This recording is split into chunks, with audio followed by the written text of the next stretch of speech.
Hello and welcome again to our channel, Top Talks for Better Living. I'm Kokwana Elta. I hope everyone is fine and safe at home, of course. Today we are going to talk about what to do when you find yourself in a situation where you have to give birth to your own baby on your own, alone, somewhere, or maybe with any other person without medics. What are you going to do when you find yourself very much pregnant in that kitchen of yours and all of a sudden you feel this lower abdominal pain, or maybe with the big urge to push down there, or maybe with water coming down? What do you do? Relax and be calm. Just remind you that, hey, birth and birth giving is natural. At some point, this baby, whether there is doctor or no doctor, nurse or no nurse, midwife or no midwife, the baby have to come. It's a natural phenomenon. It is coming. So it means this is the time. So just be calm. Take your phone, call your emergency number according to your own country. Different countries have got different numbers, so it's not the same everywhere. So acquaint yourself with those numbers. Stay with it. So call for help. What do you tell them? Tell them how pregnant are you? What is happening now? You have got lower abdominal pain and you have got this urge to push, or if there is water coming down, tell them your name and your address so that there is easy for them to locate you. Shout for help from your neighbor if you are alone.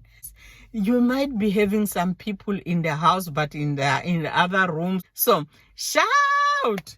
I'm in this type of condition at the moment. So people might come and help you, all right? So whilst you are waiting for people to come, keep yourself clean. Try to tidy yourself up, especially your body. If you are bleeding or those waters coming, make yourself cleaner. Again, leave the doors. Don't lock your doors so that the people, when they come to you, they have easy access to help you, because sometimes when they come, you might find that you are very much in pain. You won't be able even to open the doors for them, right? Now you have got these pains now. Avoid standing up and down. You know, I know when we have got this pain, sometimes you want to jump, sometimes you want to walk, you want to do this. So try to avoid to be standing, because some of these babies are so naughty, will just try to push down there, and then before you know, they're on the floor and they've got some injuries.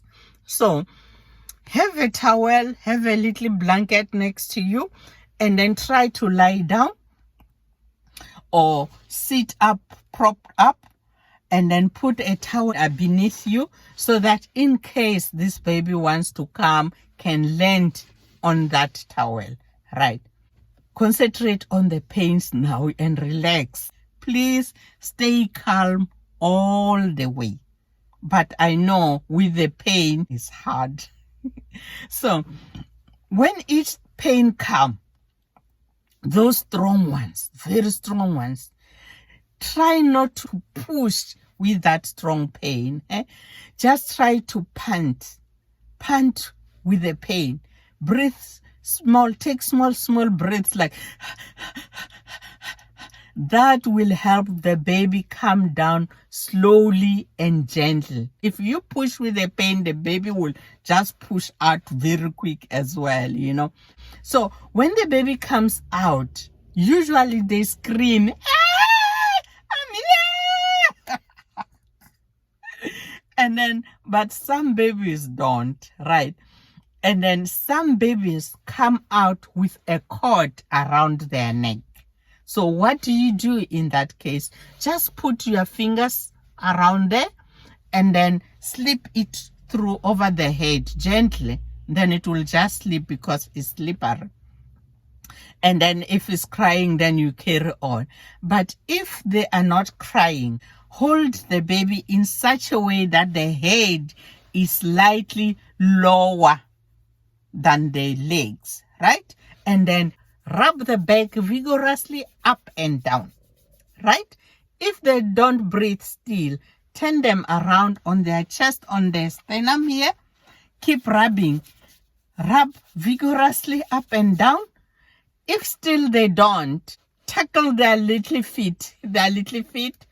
Usually with this one, when you tackle their feet like this, they start crying. And then increase. They keep going on. In most cases, in my experience, with this one, they definitely shout when you do like this. So if the baby doesn't have any other problem, they will breathe and cry like that, right? So you have got a crying baby. Now you put the baby on your chest, on your abdomen. Why do we do this? We encourage the warmth and bonding. And then you can cover the baby with your blanket if you have one. The one that you have saved it, cover them with a blanket. And then if it's possible, right, let the baby nurse on your breast, right? But be very, very careful, because sometimes when the placenta is still inside you, it might not be easy for the baby to reach on your breast. So, but if they are able to reach, you should let them baby nurse there. What will that do? That will stimulate the production of hormone oxytocin that will help the contraction of the uterus and then help pushing the placenta out. So the placenta will just come out spontaneously without any problem. So when the placenta is out now, what do we do? When it is out and the baby is nursing still, it helps. The uterus will keep on contracting and then prevent bleeding, right? So it's so interesting. Yeah, I just like it. I just like this process of delivery, right? So the placenta is out there and your baby is on you here, is trying to suck.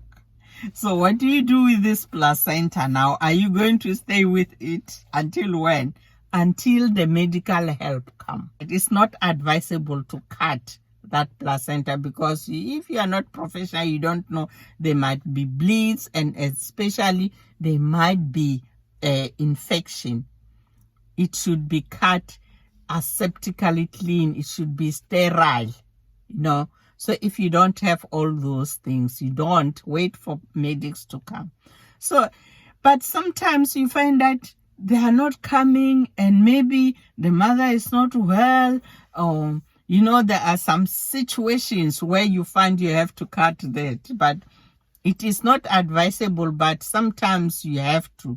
If you find that you are in those situations where maybe you live very far and the medics are nowhere to be seen and stuff like that, you can check if the placenta is not pulsating anymore, because if it's still pulsating, they say that blood is still helpful, is still useful for the baby, and especially if the baby is not breathing well and stuff like that. So wait until it's not pulsating, and then you measure 5 centimeters from the baby, and then with your your tie thing, whether it's a shoelace, you tie it tightly, and then measure another 5 centimeters away towards the placenta, and then tie the other side with another shoelace, and then in the middle you use your sterile pair of scissors or a blade, very sterile,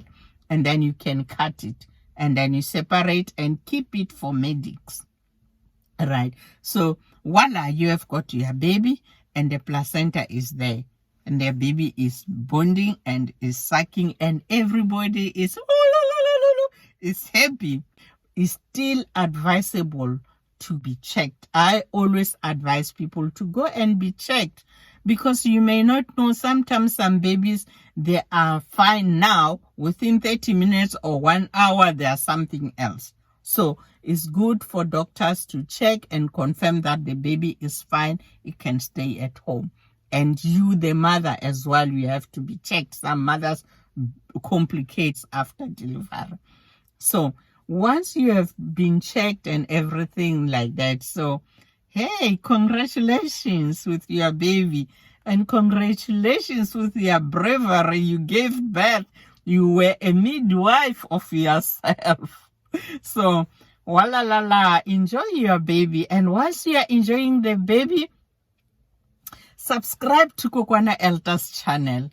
Say you like this channel and share with others as well so that they benefit this information. And then you stay tuned for next week's video, because we are going to talk about what do you do when your baby stop breathing. So don't miss that one. It's a must watch. Stay blessed and have a great Sunday. Bye for now.